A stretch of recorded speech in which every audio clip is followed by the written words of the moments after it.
Everyone's favorite time of the year is right around the corner, college football season. To celebrate, DraftKings Sportsbook, America's top-rated sportsbook app, is putting new players in the center of the action with $200 in free bets instantly if you bet $1 or more on any college football game. Take advantage of this limited-time offer now. You heard that right. DraftKings is giving all new players $200 in free bets instantly when you place a bet of $1 or more on any college football game, no matter what. Head to the DraftKings Sportsbook app now to check out all of the great promotions and daily odds boosts that they are offering. DraftKings Sportsbook is safe, secure, and reliable, located here in the United States, so it's easy to deposit and withdraw your money at your convenience. Download the DraftKings Sportsbook app now and use promo code THPN to receive $200 in free bets when you place a $1 bet on any college football game. That's promo code THPN to get your free $200 in free bets instantly for a limited time only at DraftKings Sportsbook. Remember, you must be 21 or older and live in New Jersey, Indiana, or Pennsylvania only. New customers only. Restrictions apply. See DraftKings.com/sportsbook for details. Have a gambling problem? Call 1-800-GAMBLER, or if you live in Indiana, 1-800-9-WITH-IT.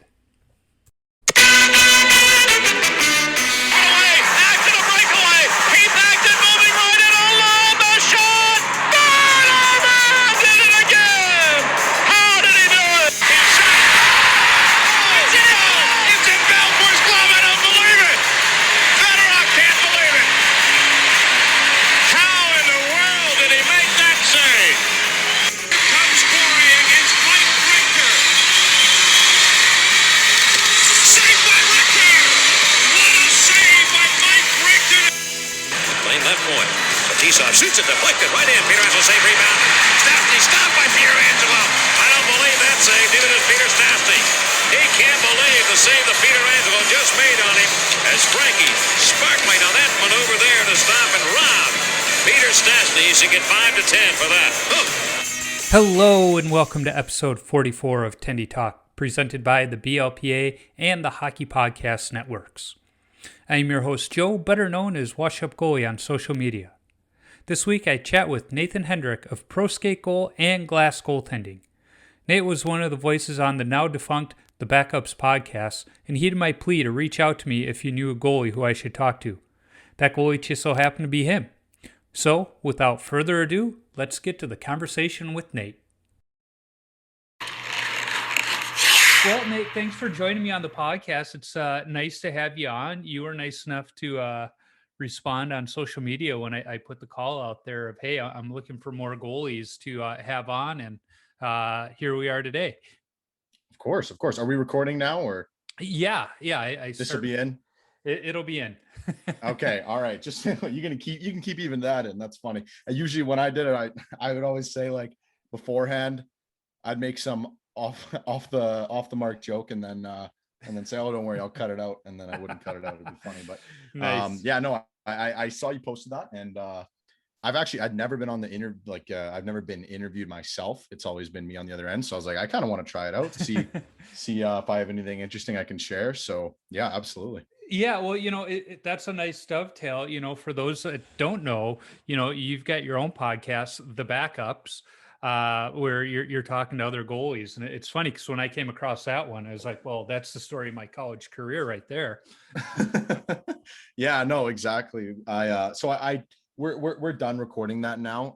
As of, I think our last one was Christmas. We did one with Gauthier. But yeah, I mean, we did it all of last year. But pretty much most of 2020 we were doing it, and had some, it was fun, some of the funnest times of my life for sure. I mean, I just love it. I mean, I'm sure you probably get it yourself. It's nice to just get the stories and everything, locker room talk from all goalies or from around the world, around North America. So it sucks that we're not doing that anymore. It was a tough decision to stop it, but we all got busy lives, college and junior hockey and whatnot. So yeah. Yeah, it is tough running a podcast, with just one person. I can't imagine scheduling with other people as well to make sure everything goes accordingly. Unless you're, the Spit and Chiclet guys, where that is your job. That's the only thing you do. Yeah, exactly. No, we're not getting paid too much for this one, Joe, but No. I mean, I would, yeah, I don't know. Maybe you are. I don't know. I wasn't, that's for sure. Yeah. It was easy. It was easier in some regards because I had more people to share the workload with. Mm-hmm. But yeah, way more difficult to schedule 2 other people and a guest. And for a while we were doing it twice a week.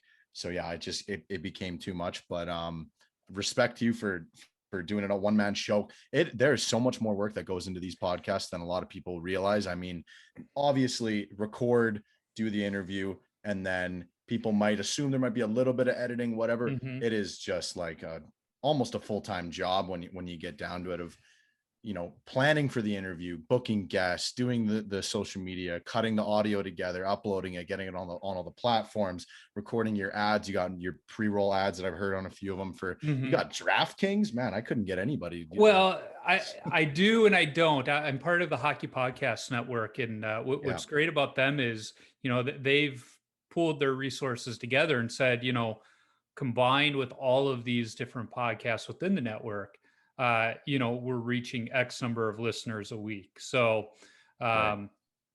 I just started that. I'm not entirely sure how that's working out, but hey, it's a couple of seconds at the beginning of each podcast. And yeah, I feel like Biz doing my ad reads. I'm terrible at it, and hopefully I get better. Hey, you sounded all right to me. I mean, we always struggled. Like, I don't know. I didn't join a network, but I didn't know about the networks, whatever. I never got asked by anybody, so it was never really on my radar. But I remember we sent out. So obviously, I'm going to assume people listening to haven't heard of my podcast ever, but we sent out like, I want to say 80 emails to all these different companies, and I sent it out to like, I'm not going to say the ones that didn't respond, but Beaver Buzz. It's like a Canadian energy drink. They responded and they said they'd send me a pack of Beaver Buzz if I did a promo. And I was like, maybe I'll hold off. But now, looking back now, wouldn't have been the worst thing to do it. But yep. Yeah, it's kind of fun sometimes when these different groups reach out to you. In fact, that's what happened to me with the Hockey Podcast Network. They found the podcast, they liked it, and they reached out to me, and I said, "All right, yeah, we'll see what this entails." So let's start. That's awesome. They reached out to you. You didn't even have to go after them. Yeah, it made it easier for me. But let's back up to the Backups podcast. Where did that idea come from? Oh, in its conception. So myself and one of my co-hosts, Fabio Buzzi, we both worked at a Pro Skate Goal. That's the hockey store here in Calgary. Decent following online. We did we did most of the pretty much all the social media and all that stuff. So when COVID happened, unfortunately, no business for hockey stores.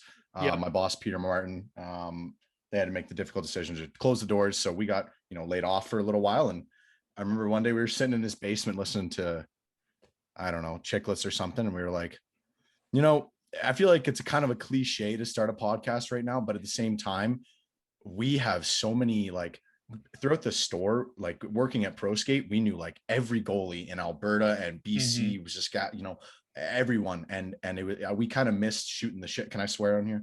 Yeah, absolutely. Okay. All right. Fuck no. We miss shooting the shit with some of the boys in the store. And so we just decided, let's start something. We'll do a couple episodes. We'll talk about our own hockey history. Like I played junior B. My last year was last year. And Fabio played minor hockey growing up. Jay, our third co-host, joined in a little later. He plays junior A. He played for the Cranbrook Bucks in the BCHL last year. And yeah, we just wanted to kind of, goalie specific. It was such a niche market. We knew we were never going to blow up like crazy with it, but that wasn't really the goal. We wanted to kind of encapsulate goalies' personalities a little bit because, goalies are weird, whatever, goalies, this and that. And it was kind of nice to be able to showcase some of the, okay, maybe they are weird, but they got some great stories. We wanted to kind of get that out there. And we did not only goalies. I had interviews with, a couple different just regular hockey players and industry professionals, like some reps from Bauer and Spencer Fear from Bauer. We interviewed him, and that was a great episode. Oh, you listened to that one? Yep. Yeah. I Oh, used okay. to listen to the podcast when I was going to the gym pre-COVID. Uh, Oh, no uh, way. yeah. I say pre-COVID because things shut down a little slower here than they did by you guys. Right. Where do you live? Where do you? I'm in Minnesota these days. Okay. Yep. Okay. Yeah. I'm in Calgary. So yeah, I mean, we shut down early on and didn't open up until a month ago, but now we're the only place open in Canada pretty much. But anyways, yeah, we had a lot of, I tried to get not just goalies on. I mean, majority of it was that, but I wanted some other people. If you weren't a goalie, you could still listen to it, have some fun, Yep. and hear some good stories. Yeah, and that's kind of the goal of Tendy Talk too. Is it's mostly goalies. I've had some other folks on that aren't goalies. Most notably Kaz from the For the Love of Puck project, just because I love what they're doing over there, and he lets me come Right. to his skates, and he usually has beer afterwards, which is even better. That's a plus. Yeah, I mean that's why we do it at our post competitive days is for the parking lot beers. I like to say. Absolutely. But yeah, it's just fun to talk to other goalies, find out what their story is, kind of what drove them in those competitive days, in my opinion. Um, and then just kind of, what I've noticed with a lot of the beer league goalies is right after that competitive experience ended, they took time off. They were almost burnt out. I took time off, and it wasn't because I was burnt out. It was because I had small children at home and didn't have the time.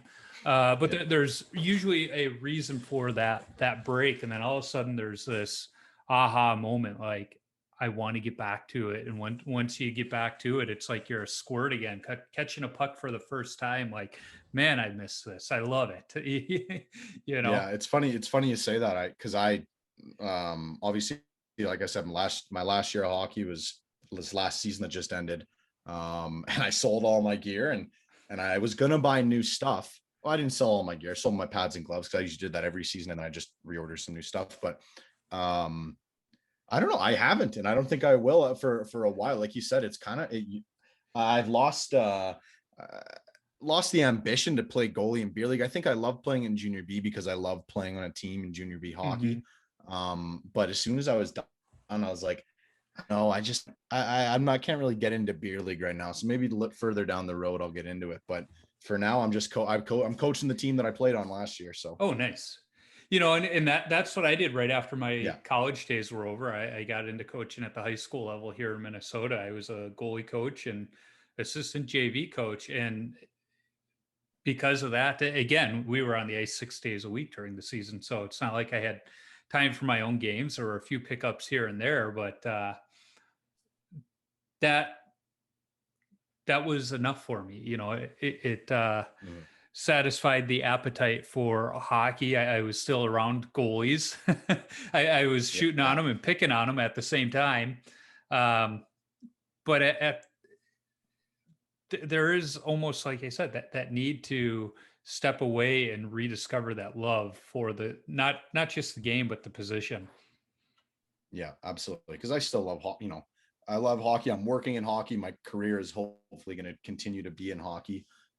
But just actually strapping up the pads and going on the ice, I think I'll take a little while off of that one. So there's just something to me about strapping up those leg pads. Granted, if you've checked out my Wash Up Goalie Instagram account, you've seen that I'm still skating with some old pads. I have 7 leather some straps, legacies, right? Yeah. So, for me to say strapping up the pads, I'm literally doing just that. I heard on the last episode you were on, sorry to interrupt, Joe. I heard on the last episode you were on, you ordered some new gear, but I don't know what did you order? Yeah, so I'm 6 weeks today into my wait for a new pair of Vaughn V9s. So V9s, really interesting. You stayed with Vaughn. Yeah, I did. I liked a softer pad, and I know this is going to be the last set I buy. I'm hoping they last me another 20 years. So knowing that, the durability of Vaughn was another deciding factor. I mean, I looked at Brian's for that same reason. They're, quality. All the name brands, I think, are top quality. It's just how are they going to perform for my style of play. I had the conversation with Goalie Gear Nerd of, what's right for me isn't right for somebody else. Either it be what I like in the feel of a pad to the style I play. I'm still stacking the pads and trying kick saves every now and then. So, maybe a CCM super stiff access pad isn't right for me. And that's kind of where I fell on the Vaughn side. And I think like most goalies, we can throw on any blocker and we're going to be fine.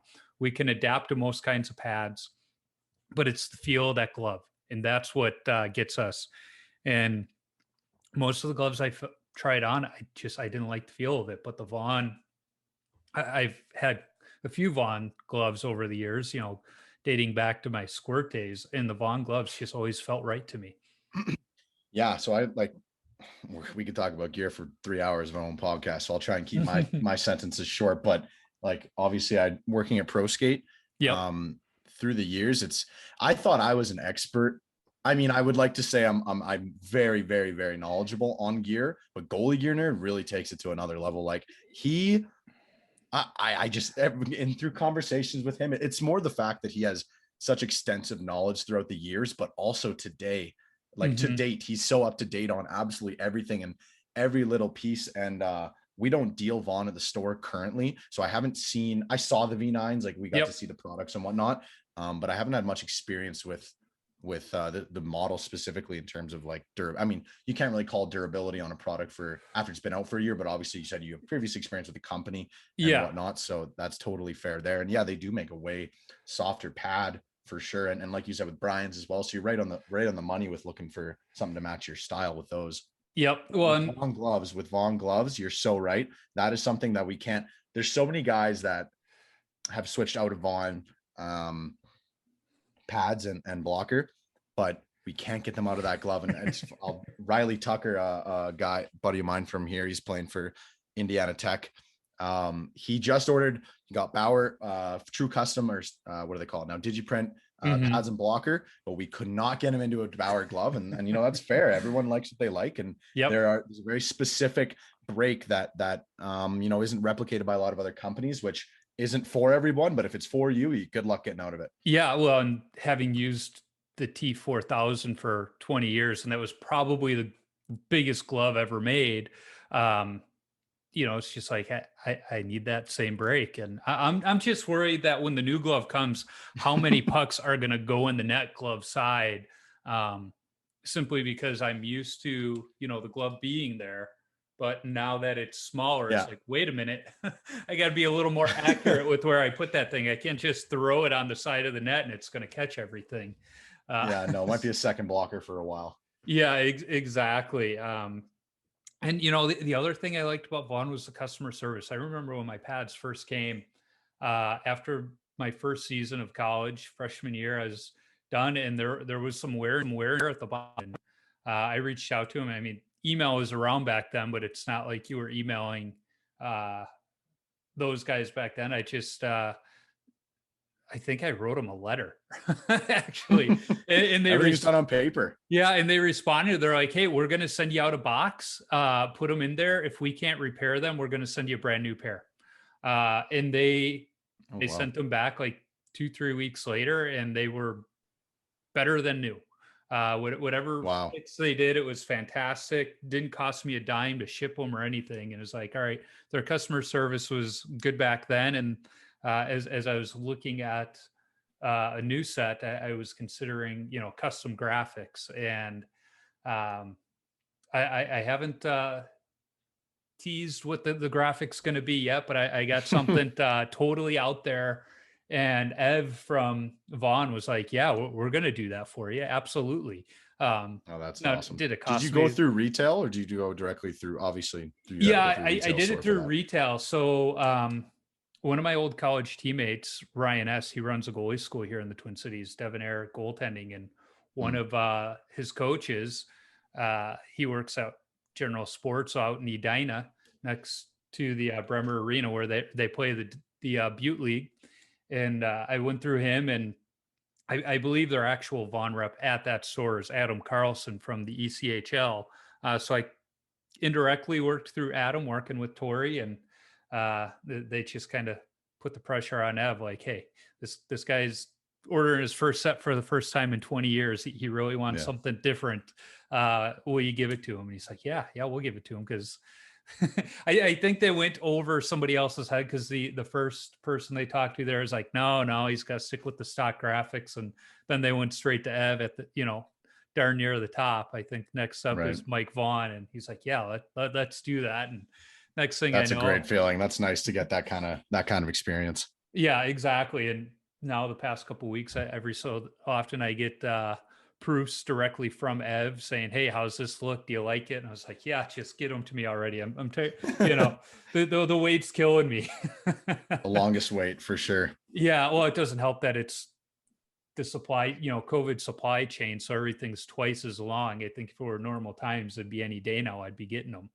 So yeah, absolutely. It's working. I don't know how interesting this is to other people, but it's crazy. Like, it's crazy the difference that the supply chain made with COVID for getting any product from any of the companies. I mean, True itself, like, don't even get me going with how long it takes to get True half gear. A year right now with them, isn't it? Oh my goodness. People think it's like individual stores or maybe individual cases. It's not, it's retail wide. It takes, I haven't been at Pro Skate in a few months now, but they're a very long time. I mean, they're in high demand. Yep. And they only got a handful of people making gear at their factory. So it makes sense, but it's outrageous how long it takes. Yeah. And I'm not going to say smart enough, but I understand the issues. I understand that it's not just, gear related. I mean, anything you go to buy right now, there's huge supply issues. I mean, drive past any new car dealership lot and it looks like it's empty because they can't get cars built right now, and everything is just crazy. So it's like, absolutely. All right, I'm being patient. Although every Tuesday I go out to Twitter and say, okay, it's been X number of weeks.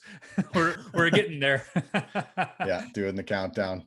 Yeah, so it's kind of fun. So let's talk about your, I hate using the term hockey journey now that Kane Van Gate is named as. Yeah, you got that copyright. You're going to get a cease and desist in the mail here pretty soon. I don't know. I've had Kane on the show. I think he's cool with me.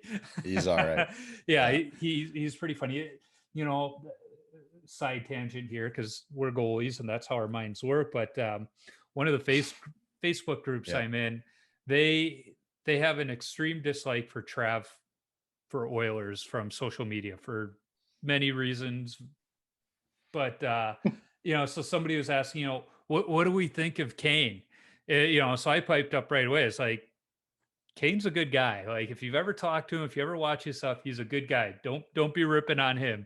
There's no reason to be canceling Kane Van Gate. Kane was the hands down, like, we had small numbers, small podcasts, and he came on and just such a good guy. He hooked me up with Barber a little bit, with Brant or Pavel. Kane's the best. If there's no reason to dislike him. I challenge anybody listening to find a reason to dislike Kane Van Gate. Great guy. Yeah. Well, and it's funny because he's got a little golden doodle puppy, and we recently got a golden doodle. So every now and then we're exchanging comments about our little fluffy dogs. Yeah, absolutely. Oh, is my camera not on? No, I don't see it. Oh, I'll start that. There we go. I had no idea this whole time. There we go. I can see my face talking. Yeah, I can see the killer fireman mustache you got going there. It's here to stay. I've had it for a little while. It's gotten good reviews. So now was that a COVID edition, or did you start growing that out before COVID? Oh, that's after COVID. I started growing this out a couple. I never thought I could grow a mustache. No, everyone listening can't see it. It's you can see it on my Instagram. Go follow me. Yeah. I started growing it like 6 months ago, and I can't grow any beard, nothing else, but the mustache is golden. So yeah, it's funny. In high school, we had to be clean shaven every day. Hair had to be 2 inches off the collar. I went to a somewhat strict all boys Catholic school. Military school? No, an all boys Catholic school, second largest in the nation. But as we always said, we had the largest all girls school next door, and Jenny McCarthy went there. So that's all that matters. Yeah. So, I mean, and it was funny because the only two classes that, were co-ed were band and mechanical, showing my age here, mechanical drafting, where we were actually drawing stuff out. And if you didn't play an instrument, you took mechanical drafting just so you could have one class with girls. But I don't even know what mechanical drafting is, but that's hilarious. Yeah, that's how old it is. Basically drawing out parts to be machined, you know.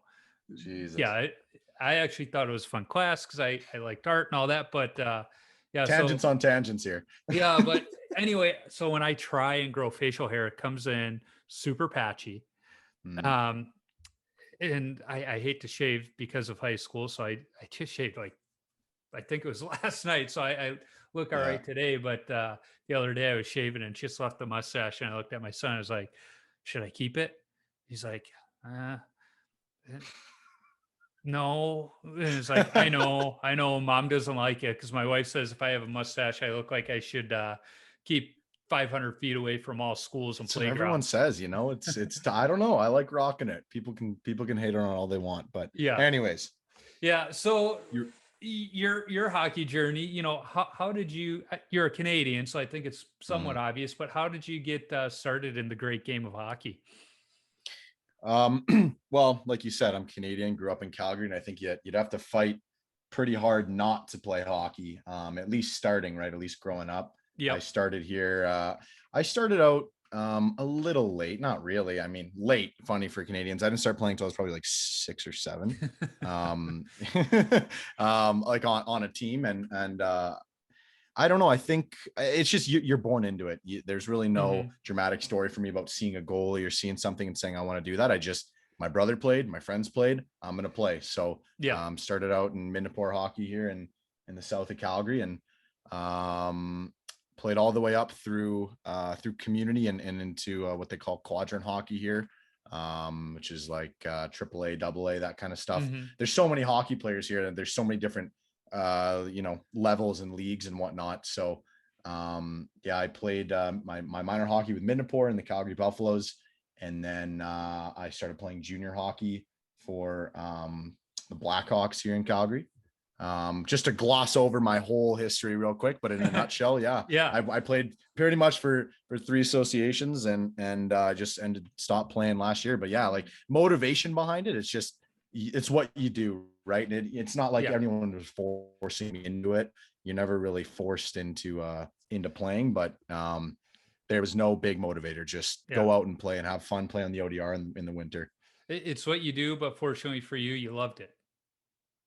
Oh, absolutely. Yeah. You love it right away. And then it becomes, I mean, I'm sure my story is similar to everybody else, but it becomes almost like a job at some point for kids when they're like between 11 and 14. I think you kind of, or between 12 and 14, you get really serious, and it's all you do all year long. And I think that's dangerous for some kids. I think for me, especially because I peaked very early. I mean, you can't see my height now, but I'm a short guy. I'm about 5'9". And you kind of realize once you stop growing that, all right, maybe I'm not going to go play, and I'm not going to blame it all on my height. I didn't have the talent for it, but I'm not going to go play college. I'm not going to be playing in the WHL.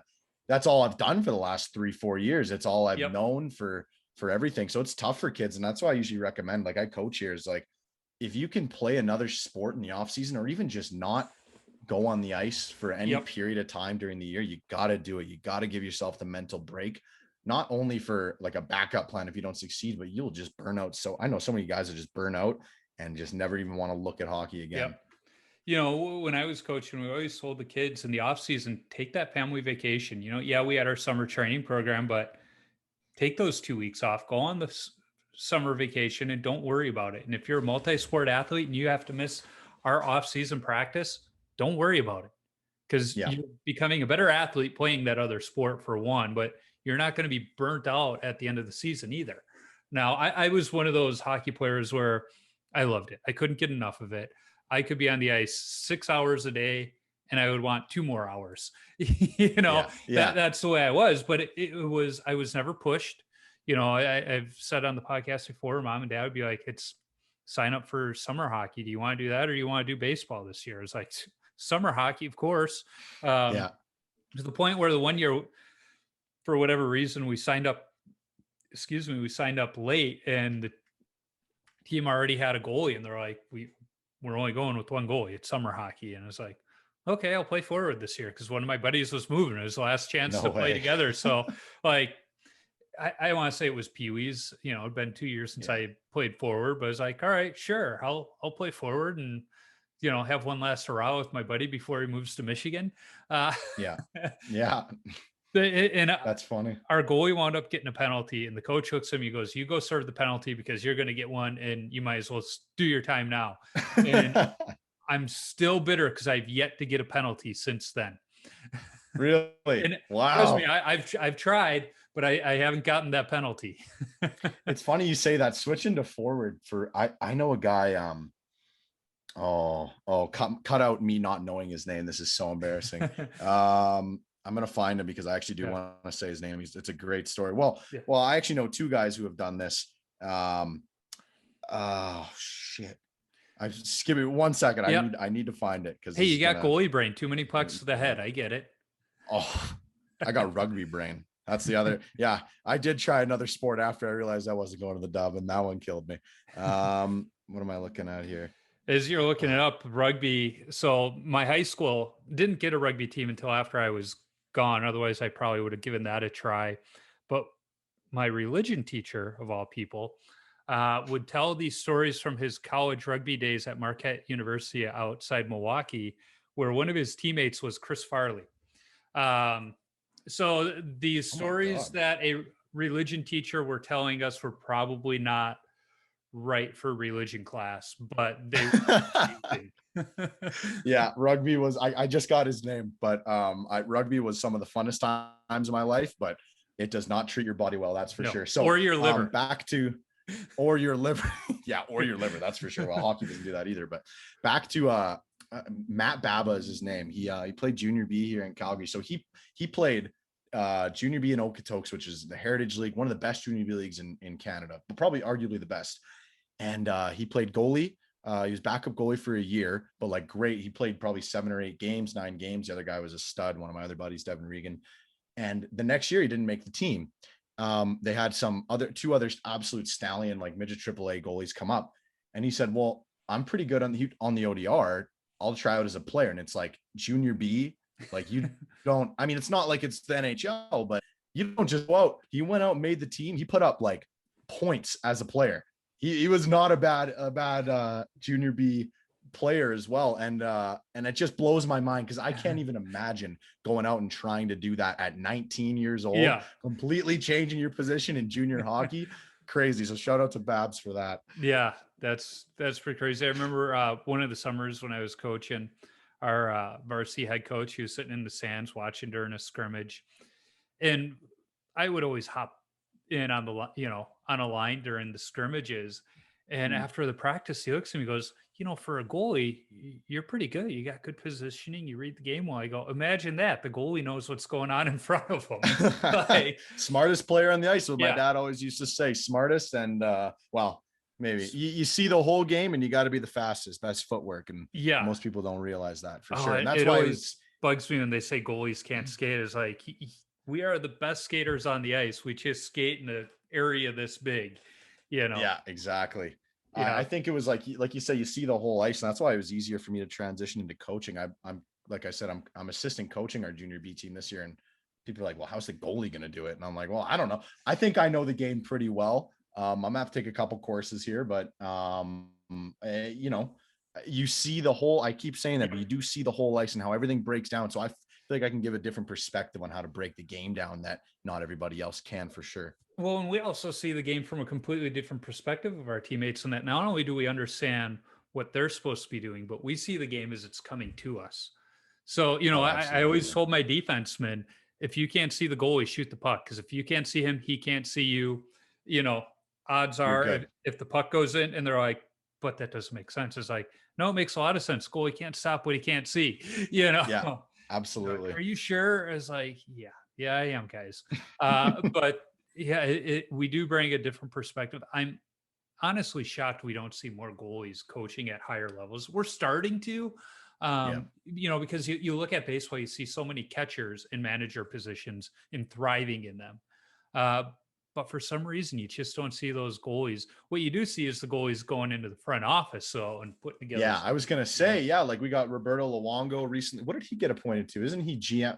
I want to say general manager of Hockey Canada or something with that, isn't he? Yeah, and then he's doing something in hockey ops for the Panthers. John Davidson, obviously, is a longtime one. There's just John Van Beesbrook is, darn near running USA Hockey.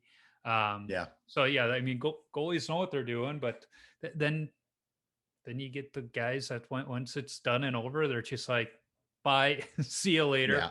But I do like that we're starting to see more of them in the TV booth. I mean, Darren Pang, obviously, you got Brian Boucher, Kelly Rudy.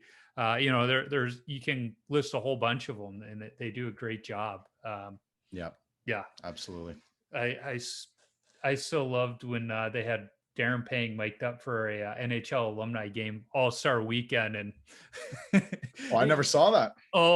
It was probably 30 years ago, and I was nowhere near being alive. Yeah, this was back when All-Star weekend included the alumni game, where it was just alumni all-stars playing the host city's alumni team.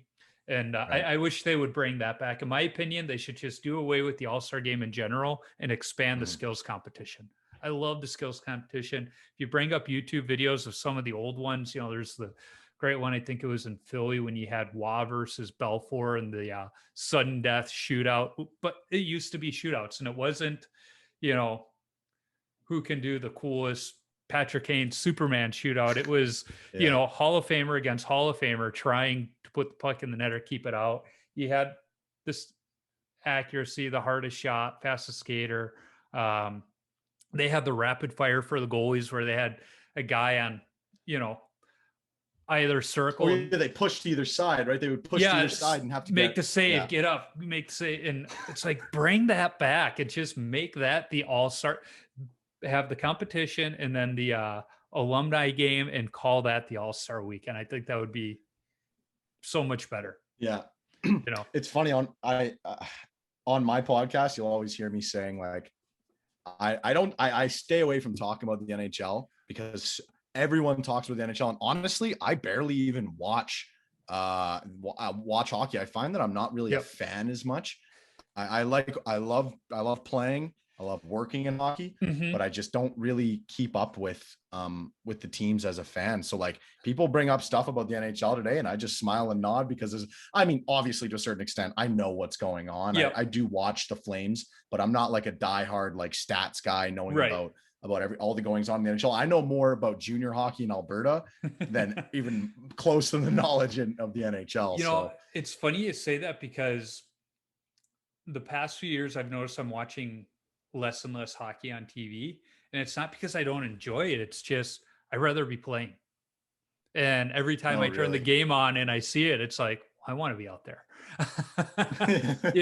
I'd rather be coaching. I guess is my theory. I want to be part of the game rather than sit here watching it. Now, if I can go to a game, and obviously I'm going to do that. If I get tickets to a Wild game or something.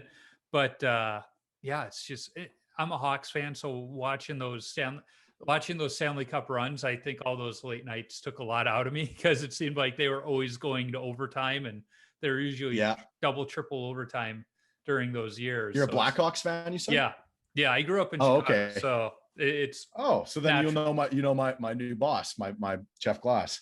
Oh yeah, I'm a big fan of his, just because of his story and the road he took to get into the NHL, and then he was lucky enough to play some time down in San Diego. I mean, if you're gonna be playing in the minor leagues, what better place to play than San Diego? Man, if coming on here, I did want to touch on like my role with Jeff, but also just like talking about like Jeff Glass as a person. I'm gonna pump his tires so hard this podcast. I doubt he's listening to this. He doesn't go online too much these days. But so how I met Jeff was in 2019. I think he was between European teams. I don't remember where he was the year before. He was looking to go to Germany. And he came into pro skate just to get his skate sharpened. And I don't know what it is. He had these one-piece true skates. I butchered this sharpening and I knew it. And it took me I'm usually great on it. I don't know what was, I think he had a bent blade. I don't know what the deal was, but I passed it back to him and he's like, "Are these good?" And I'm like, "Honestly, Jeff, those are probably awful, but I did my absolute best." And he's like, "That's all I can ever ask for, bud." Goes out, skates on him. And he was like, comes back in. He's like, "Whatever you did, I love it. Do it again." And I think he just wanted to make me feel good about it. And that's just like the kind of guy that Jeff is. Like, I feel like people say this a lot about pro athletes or, just people who assume they're celebrities. Jeff is the most humble, like nicest guy I've ever met in hockey. He genuinely cares about like I work for him now. So he does Glass Goaltending. It's his goalie school here in Calgary. We just started it this year. I'm doing a lot of the social media. I'm also coaching with him a little bit, marketing, customer acquisition, that kind of stuff. And like, he genuinely just like cares about the people he works with. He wants to change goaltending and how it's taught, how it's perceived, everything about it. He's got a lot of big ideas, and so do I with it. And yeah, I mean, if anyone listening wants to look up Glass Goaltending is what we're are under. But it's tough because he's still playing. I believe it or not, Jeff has a year left on his contract in the AHL. And officially, he's a backup goalie there. And I don't know. I'm not going to say anything else about it, but he's looking to transition into the coaching role in the organization. Yeah, he was recently on In Goal, wasn't he, talking about it? So he's kind of like a Reg Dunlop for goalies. Yeah, well, under contract he can't be, but he is more in the organization. He's under more of a coaching role. I'm sure me saying this, no one's gonna give a shit, but he's trying to get into coaching more, obviously. And the best way to do it is San Diego offered him to come and be a backup guy that can play in the game, but be more of a mentor, I think is what they say. He's a big mentor, and I can't think of a better guy to be a mentor. Like, he's had, like you said about his hockey career, like, holy shit, a guy who's played and done everything. He played in Russia for like 7 years. That guy's got that guy's got more stories than anybody who's ever been on Chicklets. I'm telling him he's got to get on Chicklets. Like, they're asking him. He wants to wait till next year till his playing days are over. But it's great mentor. You talk about the Russian stories on Chicklets, and the one episode that I laughed an awful lot but bugged me the most was the one with Timmy Stapleton, because I played high school hockey against Timmy. He played for Fenwick. I played for Brother Rice. So we had a few tilts against each other, and I'm sure if we pulled up some of the old score sheets, he put quite a few by me because my team was not good in high school. It was normal for me to get about 60 shots a game most seasons. But he said, he was at a skate with Billy Zito, the Florida Panthers GM now. Back when Billy was a player agent, he was living in Chicago. And Timmy went to one of his skates, and Billy saw something in him and was like, okay.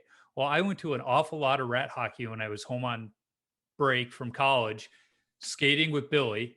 And then between my junior and senior year, he had a couple of his guys in town for the summer, and they started skating rat hockey with us. Clearly wasn't a good skate for them because they got the ice before us, and they came up to me like, "Hey, we need a goalie. You want to skate?" I was like, "Yeah." So that was my skate for the rest of the summer. Like you said, these humble, down to earth guys. We had guys with Stanley Cup rings in the locker room, and they just treated me like I was one of their teammates, and joking around. Awesome. That's another story when Rob Brown just totally took me out in the net, and it's like I'm sitting there like this guy's on top of me laughing. They just took me out, and he's got Stanley Cup rings, But so that was a Billy Zito skate, and I'm going, I skated with him for an entire summer, and he didn't even approach me like, "Hey, maybe you want to go play in Europe?" Nothing. Where he somehow gets Stapleton playing in the NHL, and it's like, he was good, but he wasn't the best player in the Catholic League at the time. So I guess you got to get into a rough and rowdy against Tim Stapleton. Oh, I don't know. The rough and rowdy fights, the barstool fights. Oh yeah, Stapleton's not a tall guy, but he went to Fenwick, and let's just say Fenwick has a reputation for being a tough hockey team to play against. At one time, Eric Nestorenko was their coach. And he coached. I don't know who that is either. Have you ever seen the movie Youngblood? I haven't. Oh my God. you got to I'm an see uncultured swine, Joe. Honestly, like you'll be shocked the gaps in my knowledge that exist. You got to watch Youngblood, but Eric Nestorenko was a enforcer for the Hawks. I think it was in the 70s, and he was the technical director on Youngblood. And he didn't like the way that the dad in the movie Youngblood was teaching Rob Lowe how to fight on the ice. And they're like, "Well, how would you do it?" So he started showing them, and they said, "Well, why don't you just play the role?" And he's like, "Well, I don't act." And they said, "We don't need it. We don't need somebody who can act. Like the speaking roles are very minimal." No way. So Eric Nestorenko plays the dad in the movie Youngblood, which that's your homework now. You got to watch that this week, and you can thank me. I will go watch it. Actually, I've never. Sounds like a pretty good movie. Yeah, because then you'll know what tea with Miss McGill means. Okay, I'm sure I will. Yeah. But yeah, so Eric Nestorenko was a one-time coach for Fenwick. So yeah, needless to say, if he was teaching guys how to fight for movies, he was probably teaching them how to fight at the high school level. Didn't matter that we were absolutely playing in the Catholic League. yeah, not as much fighting. So you mentioned the stuff with Glass Goaltending. Obviously, that's a summer goaltending camp because he's not going to be making trips back and forth during the season while he's playing. No. But how's that been going in this? We can't even call it post-COVID times yet because we don't know what the heck's going on. But how has that been going with these crazy times, especially in Canada where things are barely open? In fact, we hit a sweet spot. Joe. So I think it was our first camp was in June. So Jeff I approached him. He approached me. We were talking, and we only started putting stuff on in May. We just started planning for it. And right about at the end of June, like Canada Day, 1st of July, I think was the first day that Calgary specifically opened up. So, I mean, do you know what the Calgary Stampede is? Yep. So the Calgary Stampede, I think it was more of an economic decision to be able to put on the Stampede because we needed the life in our city, but that everything opened up. There's really no restrictions here anymore. Like I can go and do anything I want. There's absolutely no restrictions, which is, you can't say, I was in Montreal yesterday. I just got back. Outrageous. You can't do, I mean, I'm not going to comment on why, like the reasoning, whatever, but it is, you can only have like a couple people at a table, masks everywhere. And it was crazy to come back here and do that. But getting back to how it's been with COVID, like you guys are the Texas of Canada. We're the Texas of Canada. But only recently we became that. Forever it was like, I mean, look at the government, I guess is like everyone here is pretty conservative, but you can do whatever you want. So our first camp was a little bit of restrictions, but not really. We kind of we only had like 13 kids, so we weren't pushing the max on anything anyways.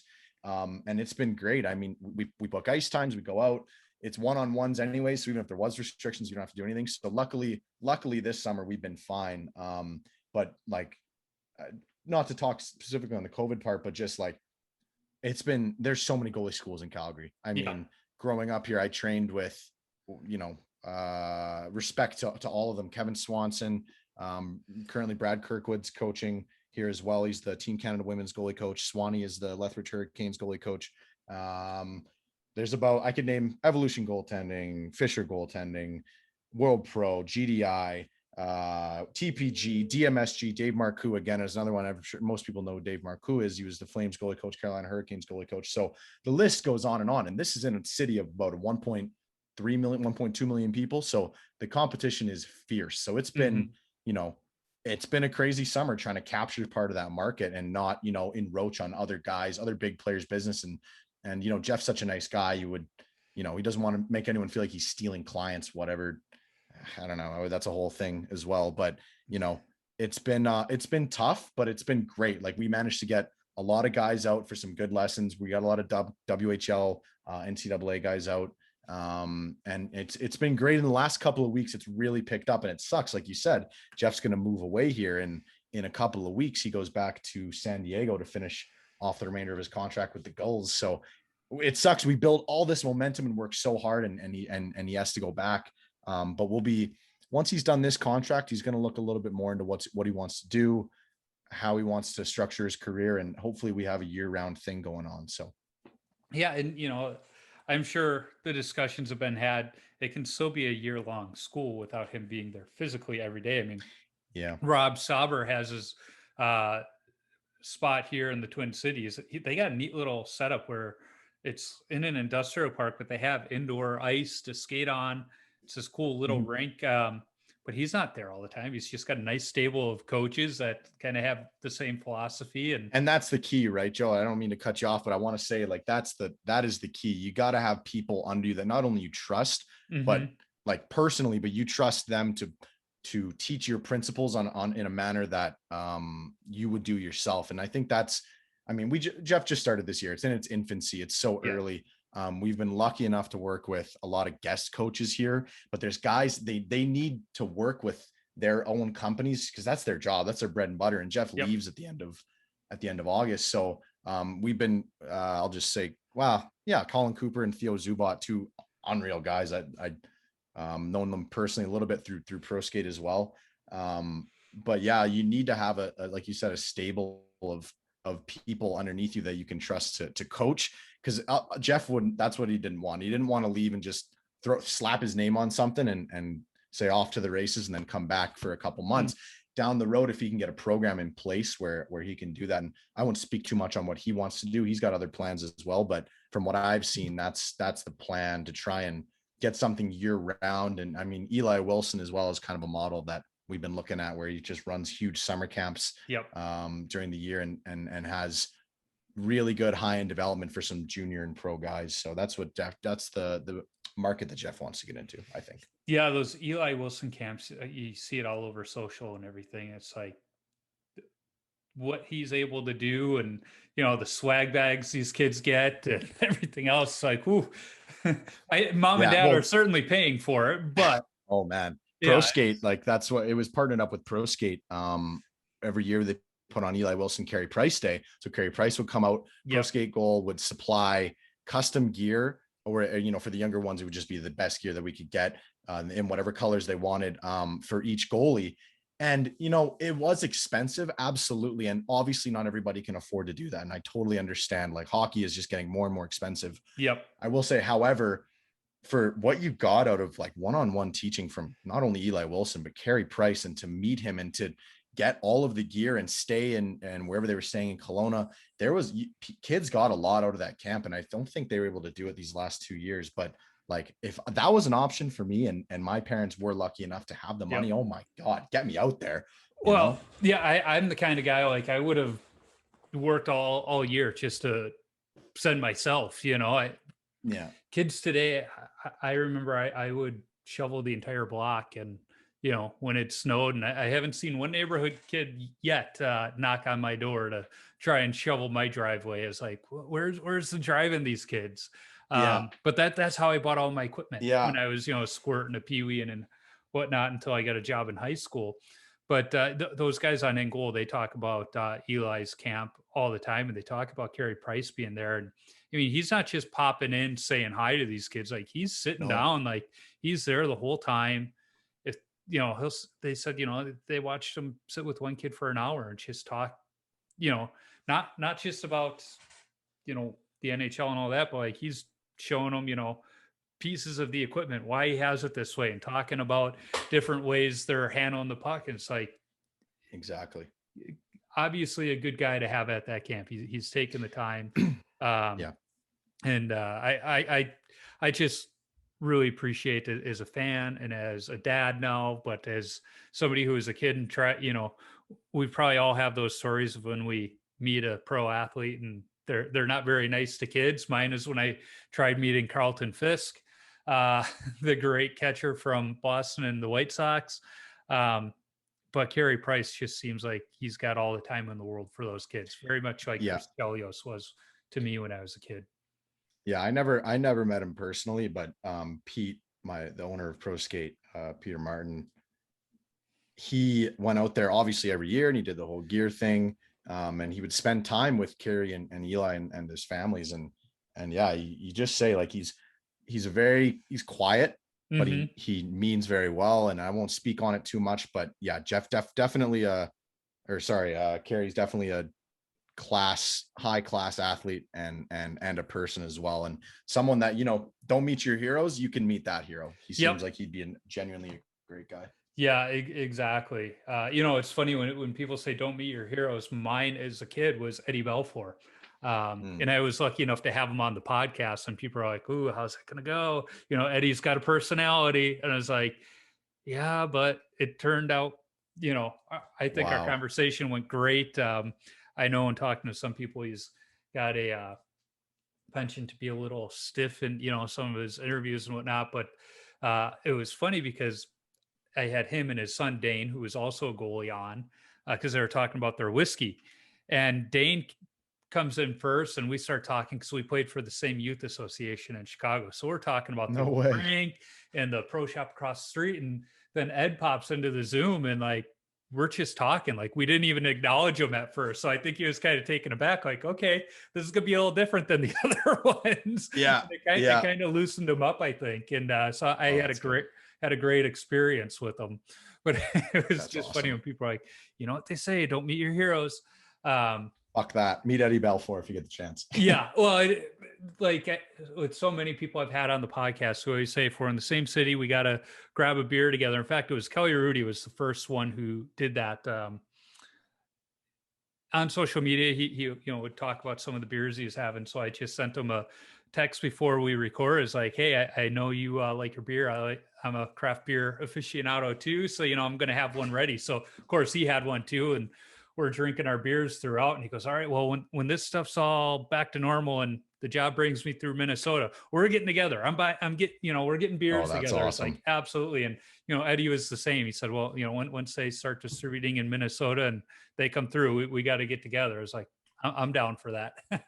That's awesome. And that's the best part of these podcasts. I'll say that. Like, it was fun. It was good talking, but like the relationships that I made and the people that I still consider to be like, I'm not best friends with them, but we still like chat occasionally on Instagram or whatever. It's you don't get it with anything else. It's like, it's casual, but then you keep talking after. It's just a good way to meet these people that you once considered to be like icons, right? And now suddenly it's like, oh, normal guy. I can talk to him. He wants to hang out with me at some point. Like, it's crazy. Well, not just like those guys, but I would say every single person I've had on the podcast, if I'm in the same city as them, I would love to, grab a beverage. I say a beverage because I've had some high school and bantam goalies on, so I'm not going to grab a beer with them. Wait a couple of years, yeah. But I'll definitely get a root beer with them, and talk hockey with them and everything else. A perfect example, though, is my first guest, Bones, Dustin Smith. Justin Smith. From he was my first guest. Funny guy. Yeah, he's just awesome, and we've been texting back and forth ever since. In fact, in the past year, my wife and I, we almost moved to Nashville. We almost up and moved the family, having never been there. But we just thought, hey, we're ready for something different. We like everything we've read. We like the area. So I started texting and was like, hey, what do you know about this area of town? How close is it to the ice rink? Can you help me find a team? And everything. Just such an awesome dude.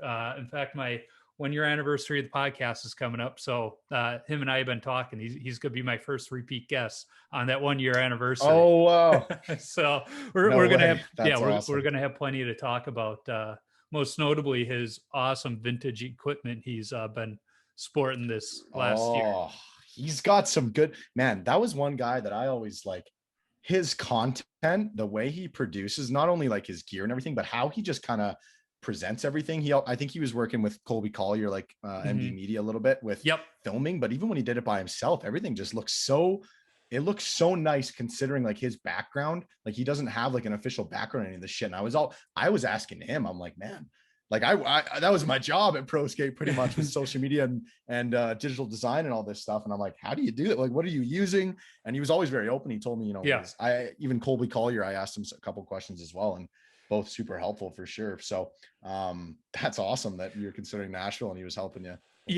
So it was just funny. And he and I are talking. I said, we need to get in the same town together with our equipment so that we can do a video together. Cause he's got this vintage stuff.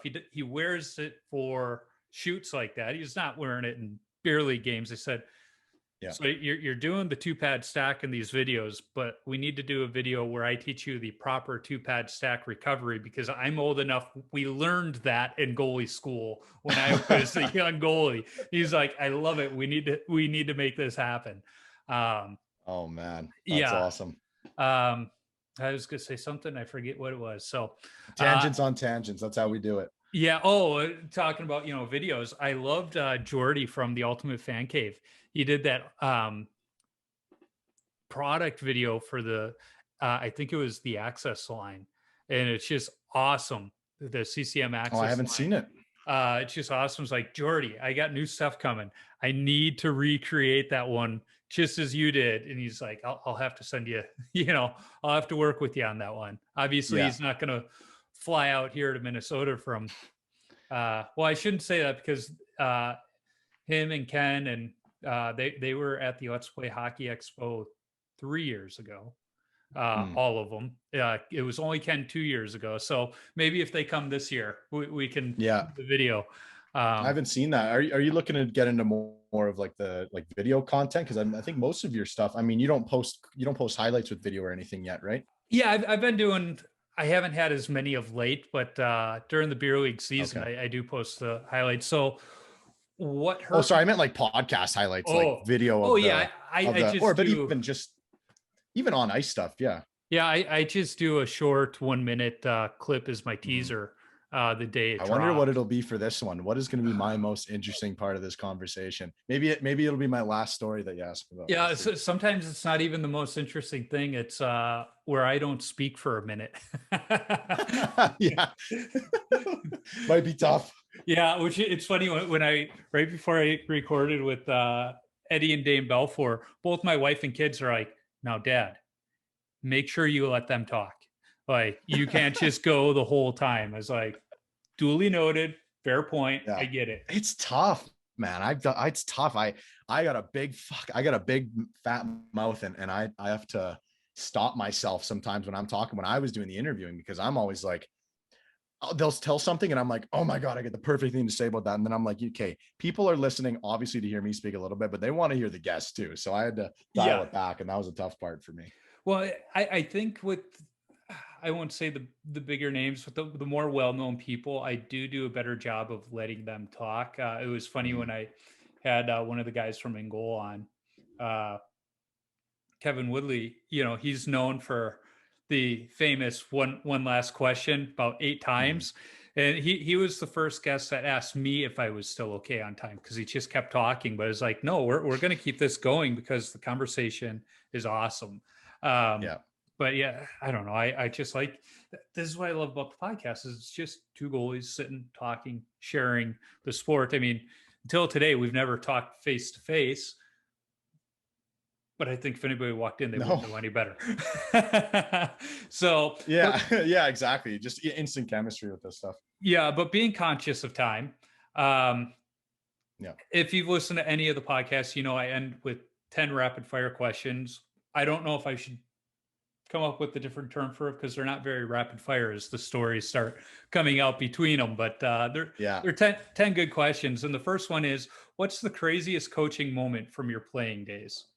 Oh God. Okay, wait, I'll ask this. How quick do my answers have to be? They don't have to be, right? Well, they don't have to be quick. Yeah, whatever comes to mind. I got time. I got nothing else. Yeah, well, I got a good one. It's funny, when I first started, I was like, all right, I'm going to try and keep podcasts to an hour. And the first time I left maybe 10 minutes for the rapid fire, and they took 30 minutes because of the stories that came out of it. So yeah. Okay. Sorry. So it was the craziest, re-ask me the craziest coaching moment from your playing days. Kind of like that Mike Keenan throwing sticks on the ice, or the Letterkenny coach coming in, kicking over tables. So I think it was on my first ever podcast episode that I told this story, maybe second. So maybe anybody listening maybe has heard it, but I'll tell it again. It was in my, I think, third year of junior B, first year with these new coaches. So Bruce and I shouldn't say their names. Whatever. They don't even know. Bruce and Rod. I actually genuinely, as guys, they were good guys, but coaches, they were not they should never have been in the position to be coaching junior B. They really did not know hockey, in my opinion, and they didn't know how to coach junior hockey. Both the two things you need to do. And so one day I show up to practice, and there's a guy in my dressing room tying up skates with a tracksuit on. So I'm like, oh, guest coach, maybe he's a guy. He's not talking to anybody. He didn't say a word. And I'm like, I don't know who this guy is, but no one's talking to him. He goes out on the ice like 15 minutes before practice starts. And I may be remembering these details. So if this doesn't match up to my podcast story, sorry, everyone. I'm just kind of making it up as good as I can, remembering it as good as I can in my head. Go out on the ice. He's running through the drills with us, and we're all looking around. We're like, who is this guy? And it gets to be a point where we're talking about some breakdown of some power play or whatever. Our practices were awful, but his name was Tucker. He finally, my assistant coach, Rod, introduced him. He goes, this is my nephew, Tucker. He's going to be the tough guy for you guys out here. And I'm like, he's like 22. Like, he looks like he's our age. I don't know how we're going to be like listening to this guy we've never met who doesn't introduce himself.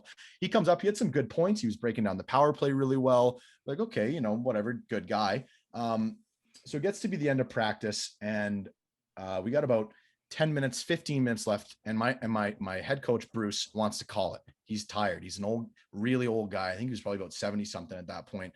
He says, I'm tired. I want to go home. And I'm like, all right, this isn't new. I'm like, Bruce, could I have the last 15 minutes to work on I had some goalie drills I wanted to do with myself and my goalie partner. And he's like, yeah, sure. Whatever. So I start trying to bring the pucks together, and all of a sudden I hear him yelling at me from the bench. He's like, hurry the fuck up. I'm like, okay, I'll hurry up. So I'm like actually trying to hurry. I'm like passing the pucks out to my players, trying to explain the drill. I'm just trying to explain a drill. It's been maybe a minute. He yells at me again. That's it. Get off the fucking ice. I'm like, I lost it, because I'm like, I paid for this. I'm paying to play junior B here. This is local Calgary junior B. I'm trying to get better. In the last 15 minutes, I had a bad day. I kind of blew up on this guy. I was like, for the sake of not just swearing like crazy, I was just like, you got to be kidding me. You just want to go home, you lazy piece of shit. Like, I'm trying to get better. We have a horrible record. I'm trying to use our ice time. We kind of have a bit of an FU match back and forth. And like, I respected Bruce. I wasn't trying to like demean him at all. And I didn't say anything like that. It was just like, I want to play. I've sold on this ice time. So Tucker heard this, right? This is where Tucker comes back into it. I get back in the dressing room, and Tucker walks in, and Bruce and Rod are standing there, not saying anything. And Tucker goes, who's the captain of this team? And he happened to not be there tonight. So someone said, it's Kyle, but he's not here. He said, okay, well, you tell Kyle he's got to control his fucking goalie. And I looked at him, and I'm like, who even are you, man? Like, you I don't know who you are. And he's like, get in my face. He's like, you got the worst stats in the league, and you want to come out here and play that shit. And it's like, okay, he's mad at me for yelling at my coach, whatever. Then he goes, that's it. You and me in the parking lot. I'm like, you want me to come fight you in the parking lot? I'm like, are you crazy? And my coaches are standing there not doing shit. They're just watching this unfold. And also my teammates weren't doing shit. This guy's like getting up in my face. He's like throwing my gear around, and I'm untying my skates, because I'm like, maybe I have to unfight this guy in the parking lot. Eventually my assistant coach steps in, and he goes, all right, that's not happening, but you boys can duel it out later. I'm like, duel it out? I'm 18. You want me to fight this grown man in the parking lot? It was just outrage. I was like, I was going to bring it to the board and just be like, get these guys out of here. But they wanted to bring him back. They wanted to bring Tucker back, even though he tried to fight me in the parking lot after practice. So that's got to be my craziest coaching one. Just real head scratcher. Like, you don't see a problem with that? This grown man trying to fight me? I don't know. Yeah, that's decent. It's decent. I maybe my delivery at times isn't great, but that was one. When I was coaching, were there kids I wanted to say that to? Yeah, but I also realized not the right thing to do. Absolutely. Absolutely. And maybe it was warranted. I shouldn't have been blowing up at my coach, but I think I was just like, well, you want to go home, I want to get better. So anyways. Yeah. So next question, what's your favorite all-time goalie mask? Oh, this is where my uncultured swine comes out of me. I would say, with my limited knowledge of masks, there's some in the store that we have hung up. Bunny. I don't know what his name was, his real name. Oh, but Bunny there's LaRock. Bunny LaRock. He had it was a Flyers mask, correct? I think so. Yeah. Yeah. He has, we have them hung up in Pro Skate. It was his vintage mask and it looks nasty. I love that one. I'm sure you can find it on our TikTok. Is that the one TikTok. where he's got the Flyer logo around the eyes going that way? Yes. Yeah, exactly. Yeah. I think, I don't know why that was one that just came to head. Obviously, I like Mike Smith's mask currently, the way he does it, where he's paying tribute to the first one is to Mike Vernon. I think that one was pretty nasty. Yeah, I that's love a that pretty with sweet mask. current day. But other than that, I don't know too many masks. Those are kind of the first two that came to my head. But yeah, those are two pretty good ones. Yeah. So the next question, it's usually pretty sentimental for a lot of people. What's your favorite rink that you've played at? Favorite rink that I've played at? I don't even have a sentimental answer to this. I think, well, my team, every year we have the Junior B Classic where we play our rivals in our home barn. And I guess that would kind of, because of like those games from Junior B, I'd say that's my favorite. So the rink, I don't know if you saw, Braden Point came with the Stanley Cup out onto the ice. Mm-hmm. Did you see that video that was posted? That's my home barn. That's nice. My Junior B. That's my rink. So yeah, I'd say that South Fish Creek is what it's called, Cardell Rec now or something. Probably my favorite one. That and there's a rink in Calgary called the Pepper Dome, not the actual name, but it's a tiny little shitty, smelly rink. But that's where a lot of our Junior B games were versus the Royals. So those two for sure. Awesome. Next question. What's your favorite stick that you've ever used? Stick. Yeah. Oh man. Well, I would say the one that sticks out in my head, I had a Warrior Swagger. It was the heaviest composite stick, but it was my first. I had wood sticks before this, my first composite sticks. I bought it a 25-inch paddle when I was like 9 years old. I don't know who let me do that. I would say sentimentally, I held on to for a while, but my favorite stick that I've ever used probably has to be CCM eFlex 5. If I didn't break so many, I actually only broke like one or two of them, but it was so it was like not too whippy, great on the puck, great for deflecting rebounds. Yeah, I'd say eFlex 5 would be probably the best stick. See, I'm an old goalie, so I still use the foam cores. I'm one of those guys. I like the heavier sticks. Make the switch, Joe. Make the switch. It's I've converted so many people in this store, but it's fair. That's fine. I think it's more the feel that I think guys like. Mm-hmm. It's the feel of pucks coming off of it. I just hate how soft they get. At my age, it's the price tag that I like. Well, even yeah, fair enough. You can get some pretty low price point, like the I mean, you can barely even find foam core sticks anymore now, right? It's becoming harder. Absolutely. Becoming way harder. Yeah. So I think I mean, even the middle or bottom price points from Bauer are decent. Or from Bauer and CCM, they decent price points. Yeah. Consider it. Have you tried one out recently?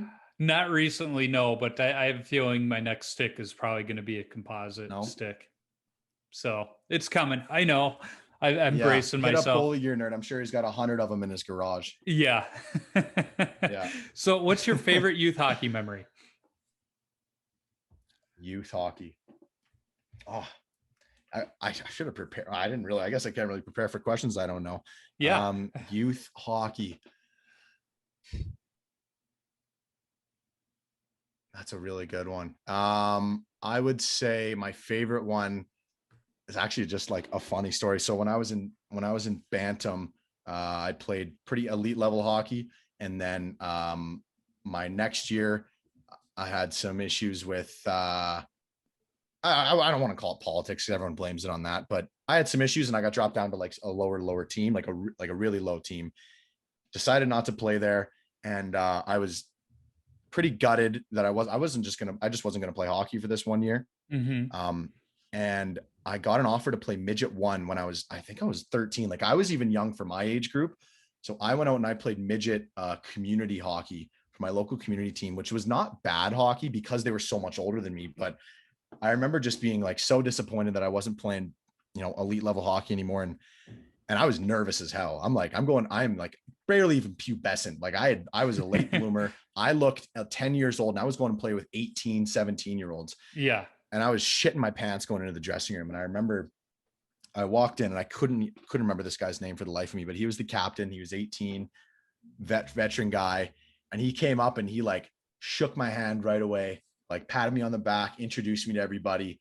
And I was just like taken aback by how, like, I have never had more fun than that year. I think, well, I mean, for how disappointed I was going into the season, to go and just play with a group of guys that are like absolute degenerates, first of all, but like great guys. Like I actually really enjoyed all of them. And I remember that guy that shook my hand, he drove me home and he chain smoked like 10 darts, windows up, driving me home that day. But I loved it. I'm like, I'm getting introduced to all those guys. So I think walking into that dressing room and just having guys that you don't even know and I'm terrified of just welcome me with open arms, I think that was that stands out to me as being my favorite from youth hockey. Nice. That's a good one, and I think it's a good lesson for younger hockey players. Like, be that guy that welcomes the new one. It can make a world of difference. So the next question, what's the best chirp you've heard on the ice, off the ice, directed at you, not directed at you? Oh God. So this is I don't know, maybe this is just good to me. And it's fucking me. It's a mean one. It was my brother actually who said it. So my brother was the captain of my junior B team. And we had this guy on the other team on the North Stars, and almost like medically fascinated. I think he must have had some sort of can I even say that? I'm gonna say it. He didn't have a chin. It was like very weak chin, but he had a big mouth in terms of how he was talking. Like he would chirp and chirp and chirp. And my brother's on the bench and I'm on the bench. I'm back up for that game, whatever. And this guy, like, I think he was looking for his mouth guard or something. And it was just like so quick. He was like, "What are you looking for down there, 12?" And he like said, like, "Oh, fuck you." He's like, "Well, are you looking for your chin? Because I don't think you're gonna find it down there." And the whole bench just lost it, and it shut this guy up. I almost felt bad for him, but to this day, I think that is just, if I felt bad, but at the same time, he's a little bit of a shithead. So I think that was a good one. Maybe I'm sure if I had more time, I could think of a better one, but that was good. It's always fun when you can shut the opposing team's chatterbox up. Absolutely. Yeah. So what's the worst post-game beer you've had? The worst the brand? Yeah. I would say I haven't had very many post-game beers in my day. I think funny, probably when I was like 16, 15, maybe even after a summer tournament, we had this one guy from Saskatchewan, one of my buddies, Brennan Schwerk, and he brought out the Pilsner, and I've never had a Pilsner before, and I will never have another Pilsner again. That shit is disgusting. I would rather drink garbage waste than drink a Pilsner. That was awful. After summer hockey, I'm 15, 16. I'm going to have a beer with the boys. And I took a sip, and not everyone else didn't really like them as much, but they were finishing them. And I'm like, I guess I had finished this.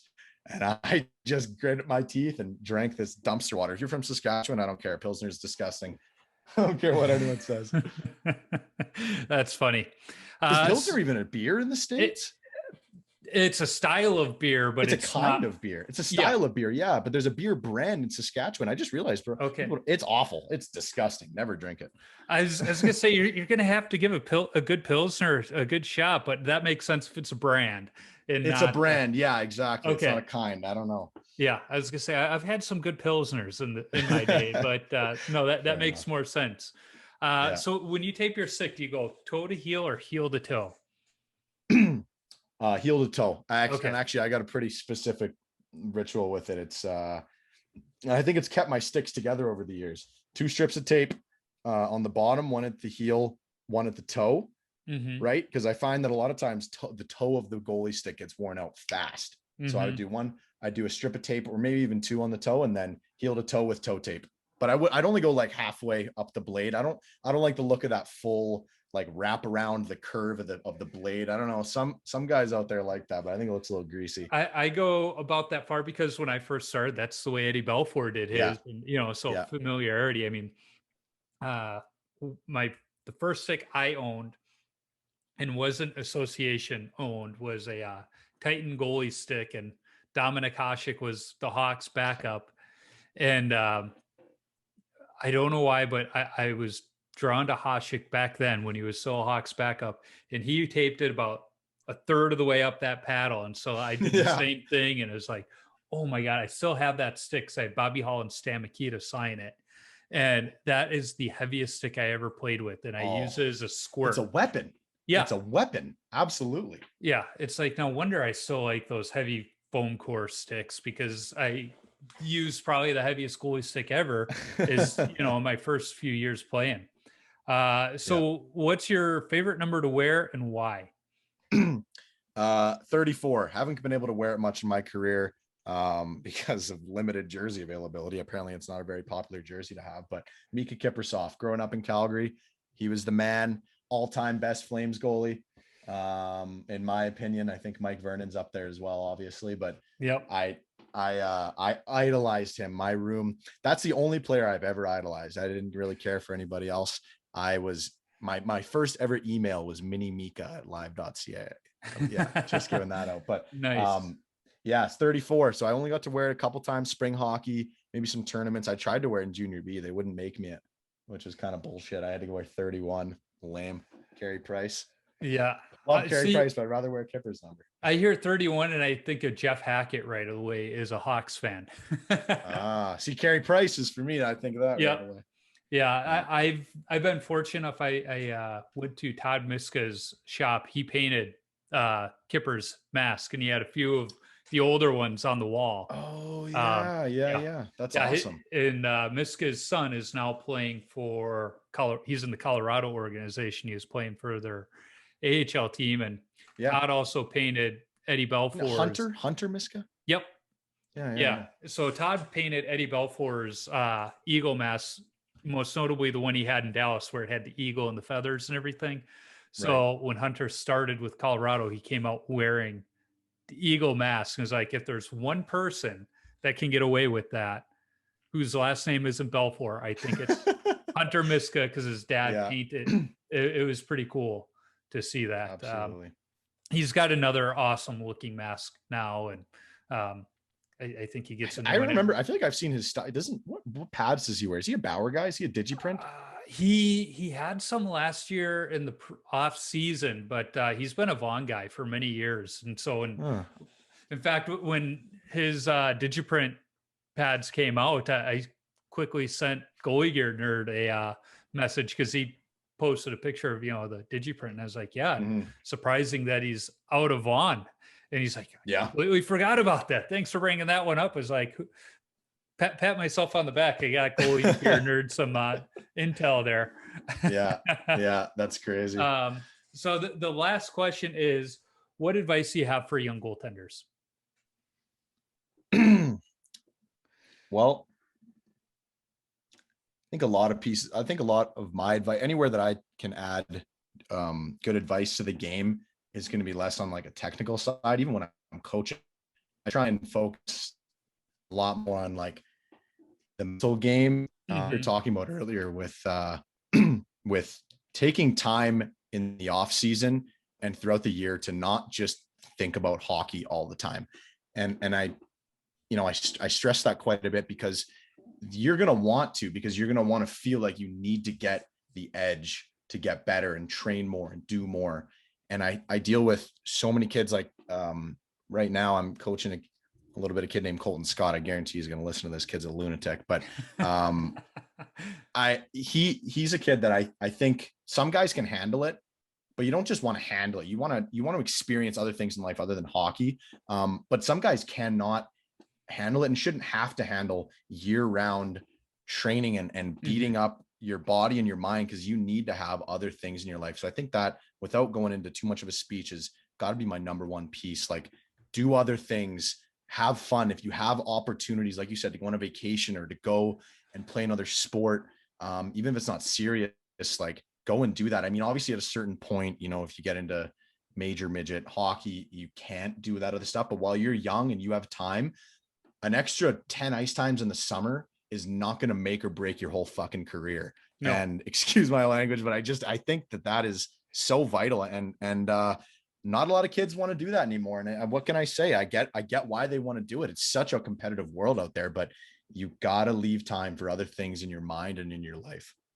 Well, I forget who the goalie was I was either talking to or listening to, but they were talking about how COVID may have actually helped some of these families that were like, we can't take family vacations because it'll hurt their, progression in the sport. And then COVID came and they couldn't skate.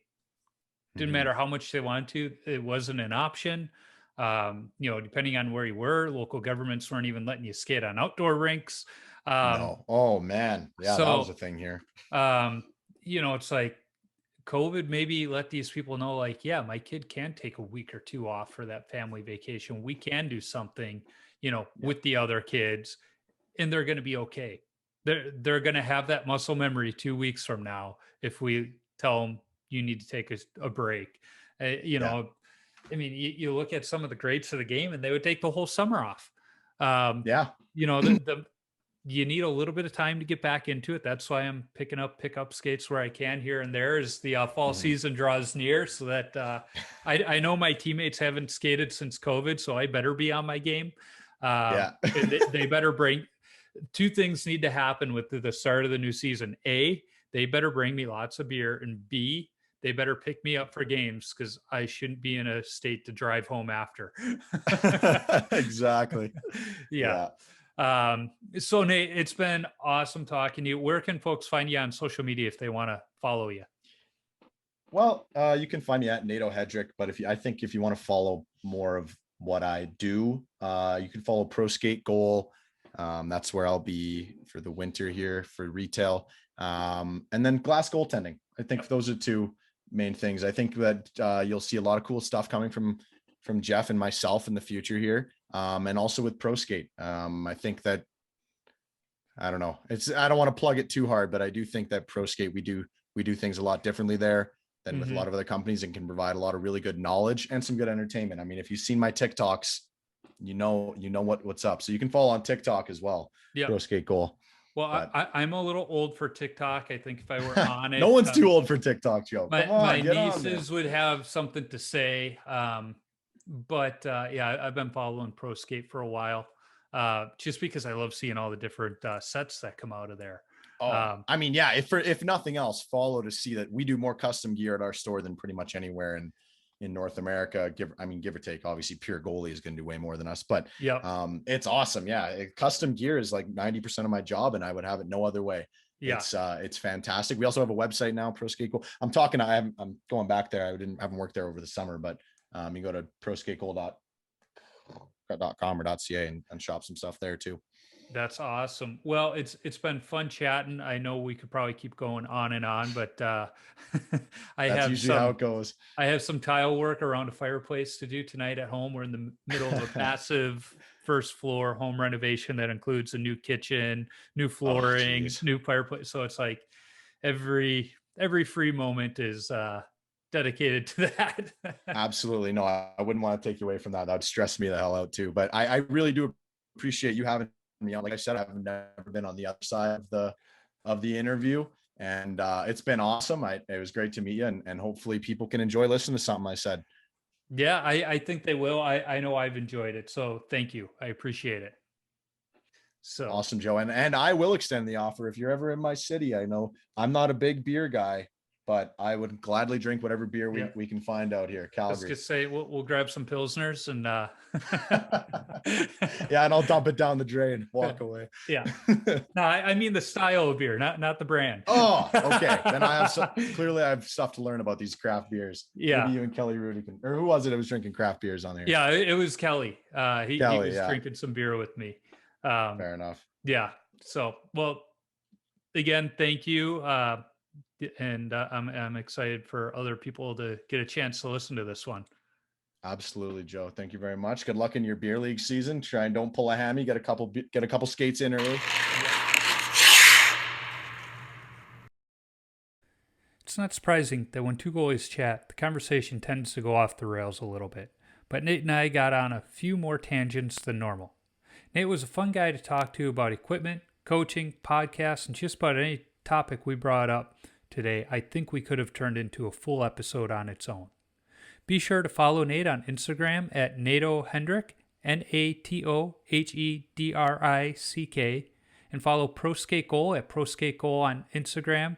And don't forget about Glass Goaltending at Glass Goaltending on Instagram. You can follow me on Instagram, Twitter, Facebook, and YouTube simply by searching for Wash Up Goalie, and I'll pop up. Visit washupgoalie.com for some great hockey-related content, my beer league hockey video highlights, and of course, all podcast episodes. If you want some Wash Up Goalie or Tendy Talk apparel, be sure to visit my Threadless shop by clicking the merchandise link on my website. If you like this podcast, go listen to the BLPA Big Show. It's the OG BLPA podcast network show where a couple of beer leaguers talk beer league hockey, draft experience, shenanigans, and exploits from around the game. The show is hosted by Nick Jones and previous Tendy Talk guest Trish Dangle. Be sure to check out the full lineup of hockey-related podcasts on the Hockey Podcast Network as well. There are just too many to list here, but go to the website and pick one out that you think you'll enjoy. In fact, pick out a few. I need to thank the band The Zambonis for allowing me to use their music on my podcast. You can download their music on iTunes or listen wherever you stream music from. As always, I'm working on lining up other goalies to talk to. If you are a goalie or have connections to a goalie who I should talk to, shoot me an email at washedupgoalie39@gmail.com or send me a DM on social media. And let's not forget, if you're a brand who wants to sponsor the show, be sure to reach out to me. I'd be happy to talk. And finally, if you like what you hear, be sure to subscribe, rate, and comment on the podcast platform you're listening on. It's a quick action on your part that helps others find Tendy Talk. Until next time, keep your stick on the ice and your body square to the puck.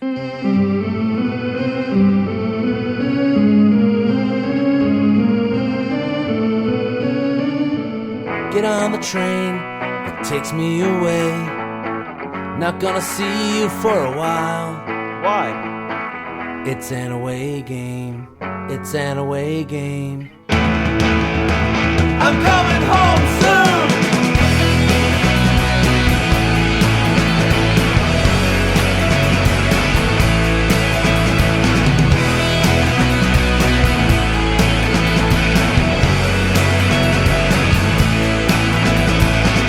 Get on the train that takes me away. Not gonna see you for a while. Get on the train that takes me away. I'm coming back to you in style. It's an away game. It's an away game. It's an away game. Another away game. I'm coming home soon.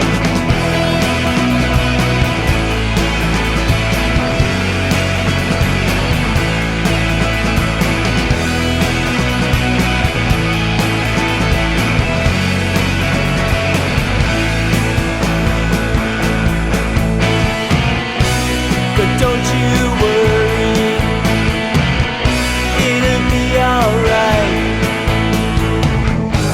'Cause we've got 4 home games in a row, starting Thursday night. Together again, just me and you. No more away games. Just us two, just us two, just us two.